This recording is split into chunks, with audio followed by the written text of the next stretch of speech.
Hello everyone, this is NPC Economics. Today we'll be looking at some bullshit job postings here. It's time to name and shame some shitty employers out there. First up, we have this entry-level accounting job with Affordable Accounting and Tax Prep Inc. Incorporated in Inverness, Florida. The job pays $16 to $25 an hour. That's an entry-level wage, right? But under the education and experience section, you will see immediately that right off the bat it says 5 years of experience in accounting position required. And here again, towards the end, 5 years required. It is very clear that this isn't really supposed to be an entry level job. But look at the pay again, $16 an hour. Yeah, no. It's also asking for a plethora of skills. For example, it's asking for strong knowledge in QBO, which is QuickBooks Online, QBD, QuickBooks Desktop, and Sage. Both QBO and QBD are standard proprietary bookkeeping software. Not really hard to learn. Sage is another proprietary bookware and accounting software that is used by larger firms than your standard small businesses, which make up the bulk of a QBO and QBD's clientele. I've actually somewhat familiar with it as that's what I used in an accounting job a long time ago. While none of these bookkeeping software programs are difficult to grasp, I also don't expect someone with an associate's or a bachelor's degree in accounting straight out of school. Well, actual entry-level job candidates to have experience with them.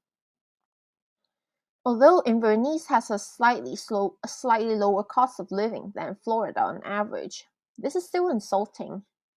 Fast food jobs and warehousing jobs like assembly workers or order pickers, actual entry-level jobs, pay similarly. So why would a mid-career accounting professional with at least 5 years of experience apply for this job? Looking again closely, this firm, Affordable Accounting and Tax Prep Incorporated, claims to be a rapidly growing company with a family-first mentality. And we all know what that means.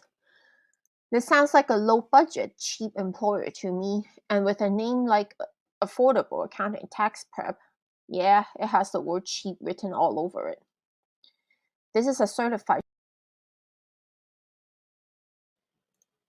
Next up is an IT support engineer job at a Bay Area startup named Leeway Hertz. So this is a startup that was founded in 2007. It's located in downtown San Francisco. Right off the bat, you can see that the job is 100% work from the office and Monday through Saturday, 6 days a week. Now, working at a startup often involves long hours and much stress, with a lower salary than established tech companies. The hope is that you'll strike it big with the equity. That is, if it manages to exit successfully, either through a mergers and acquisition deal or by going public. But the 100% in office requirement is kind of sus. For what it is worth, San Francisco's commercial real estate, especially the office sector, is in shambles. It has one of the lowest office occupancy rates in the United States. After all, who wants to pay an exorbitant rent to work in a city full of a little human poop and be harassed by homeless people or other people on their daily commutes? Software engineer and IT positions are some of the best positions to be remote. The fact that it has a strict 100% in office requirement just isn't really attractive. But here's the real kicker. Towards the end, under requirements, it says, ta-da, only male candidates will be considered. Females need not apply. Since 1973, job advertisements are no longer allowed to advertise specifically for men or women or use pronouns such as he or she. You would think that sex discrimination in job postings are not allowed, but they're actually more common than you might think. For one, gender preferences can still be conveyed with more subtle cues such as traits and stereotypes typically associated with certain genders. Words like dominant, leaders, and compassionate, these would all be examples that would convey a specific stereotypes and traits associated with certain genders. A casual search with something like male only or female only would show you a bunch of job postings that are just that. So here is one example on a job board named Simply Hire. A search for male only will return a bunch of job postings specifying just that. For example, accountant, Arabic, male only, physician assistant, nurse practitioner. And here's another one, certified nursing assistant, male only.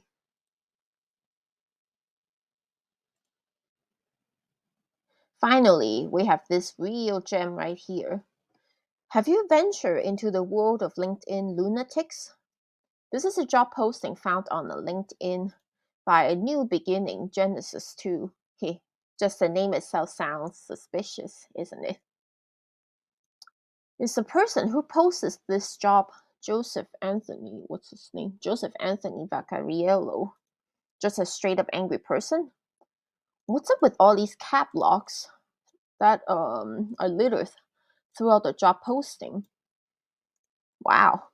And if you look at this, I will get you an interview, blah, blah, blah. We are all of the same race, the human race, no affirmative action, no woke hiring preferences, blah, blah, blah. Does this even read like a legit job posting to you? Not only is it all over the place, the tone is also extremely unprofessional. Jesus flipping Christ. I can't believe 25 people actually applied for this job. Or maybe Joe is just a bona fide LinkedIn lunatic. What's interesting is that if you search for a new beginning Genesis 2, it looks like an actual company. But if you take a look at this website, damn man, I don't know what to tell you, but I feel like I've aged 30 years instantly just looking at this. Doesn't it remind you of the GeoCities days? Something that came straight out of the 90s? Yeah. So these are the top bullshit jobs for the month of December 2023. I'd like to hear if you have come across some insane or batshit crazy job postings lately. Let me know your thoughts below down in the comment section, and I'll see you next week. Bye.